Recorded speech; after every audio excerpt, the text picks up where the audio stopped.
Guys, ഞങ്ങൾ അമ്മമ്മയുടെ വീട്ടിലാണ് കേട്ടോ. ഇവിടെയാണ് ഈ പാളയിലുള്ള വലിയും അതേപോലെ തോട്ടിലുള്ള കറക്കൊക്കെ നടക്കുള്ളൂ. അവിടെ അങ്ങനെ അടുത്ത് തോടോ പാള കിട്ടുന്ന കവുങ്ങും തോട്ടമൊന്നും ഇല്ല കേട്ടോ.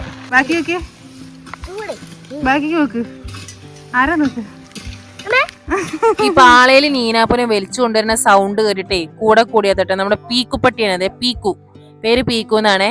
അപ്പൊ അവള് നല്ല സുഖത്തില് പാളയിൽ ഞാൻ വലിക്കുക, അവള് സുഖത്തിലിരിക്കുക. ചെറുപ്പത്തിൽ ഞങ്ങളെ എങ്ങനെ അമ്മയൊക്കെ വലിച്ചിട്ട് കൊണ്ടുവരും കേട്ടോ. നല്ല രസമാണ്.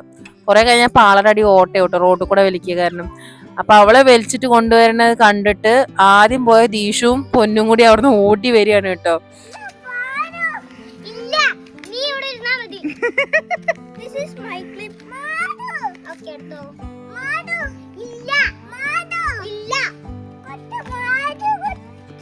ഇവിടെ വന്ന ദിവസവും വൈകുന്നേരം പാടത്തിറങ്ങി തോട്ടിലൊക്കെ ഒന്ന് കളിച്ചിട്ട് എപ്പോഴാണെങ്കിലും കുട്ടികൾ കയറുള്ളൂ. അപ്പൊ ഇന്നലെ അതേപോലെ പോയപ്പോ പാളയിൽ ഇരുത്തിട്ട് പാടത്തുനിന്ന് വീട് വരും ദീഷുവിനെയാണ് ഞാൻ വലിച്ചു കൊടുന്നത്. അപ്പൊ ഇന്ന് പാളയില് നീനാപ്പൂനെ ഇരുത്തിയത് കണ്ടപ്പോ ദീഷു എനിക്കും പാളയിൽ ഇരിക്കണേ പറഞ്ഞിട്ട് ഇവിടെ തല്ലു അടിയാണ്. അപ്പൊ നീനാപ്പൂ ഇല്ല, ഞാൻ നീക്കില്ല നീനാപ്പൂ.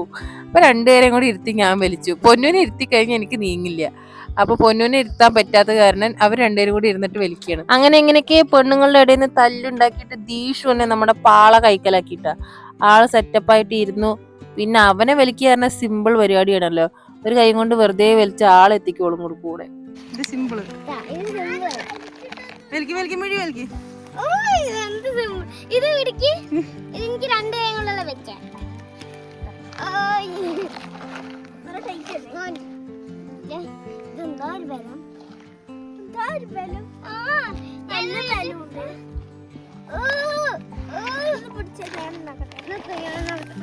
അങ്ങനെ പൊന്നൂസും നീനാപ്പും മാറി മാറി വലിച്ച് എങ്ങനെയൊക്കെ ദീഷുവിന് ഒരു കുന്നാണ് കേട്ടോ. അത് ചെറിയൊരു കുന്നാണ്. അത് കയറ്റി വലിച്ചു കൊണ്ടുവരുന്നുണ്ട് കേട്ടോ.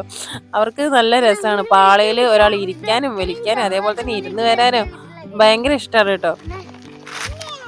ദേ നമ്മുടെ അച്ചമ്മ ഇരിക്കണു. ആട്ടുംകുട്ടികളൊക്കെ മേയാൻ വിട്ടിട്ട് അച്ചമ്മ കാവലിരിക്കുകയാണേ. അച്ചമ്മയ്ക്ക് നമ്മുടെ ട്രെൻഡിങ് സോങ് കുട്ടുമക്കുട്ട് കേൾപ്പിച്ചു കൊടുത്തു കേട്ടോ. അതെന്താന്നറിയില്ല, മൂപ്പർക്ക് ഭയങ്കര ഇഷ്ടായിട്ടോ. അപ്പൊ തൊട്ടിട്ട് അച്ചമ്മയ്ക്ക് കുട്ടുമക്കുട്ടു എന്ന് കേട്ടാ തന്നെ നല്ല ചിരി വരുന്നുണ്ടേ.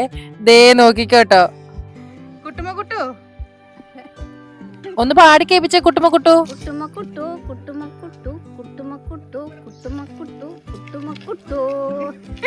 കണ്ടോ ഗൈസ്, എന്ത് രസാണല്ലേ. അച്ഛമ്മ ഒരാള് സംഭവം തന്നെയാണ് കേട്ടോ.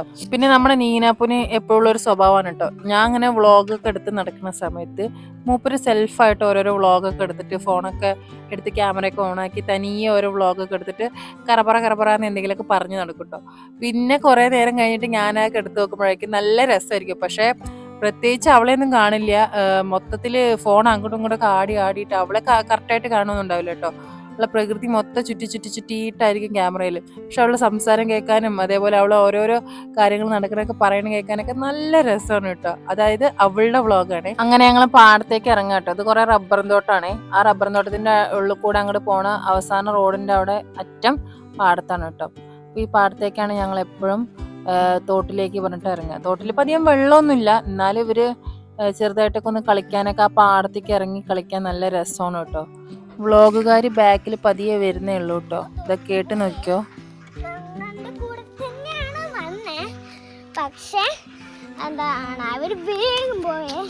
ഇങ്ങനെയൊക്കെയാണ് ഗായ്സ് നമ്മുടെ നീനാപ്പൂന്റെ സെൽഫ് വ്ളോഗ്.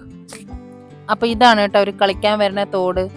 ഇതിപ്പോ വെള്ളമില്ല, കമ്മിയാണ്. പിന്നെ അടുത്തതായിട്ട് ഇതാണ് നമ്മുടെ പോസ്റ്റ് പാലം. ഈ തോടിന് അപ്പുറത്തേക്ക് കിടക്കണമെങ്കിൽ ഈ പോസ്റ്റ് പാലം തന്നെ വേണം. നീനാപ്പും പൊന്നാപ്പും കൂടി തോട്ടിൽ കുറെ നേരം കളിച്ചു. അതേപോലെ തന്നെ തെങ്ങിന്റെ ഓലയൊക്കെ പറിച്ചിട്ടും കുറെ നേരം കളിച്ചു.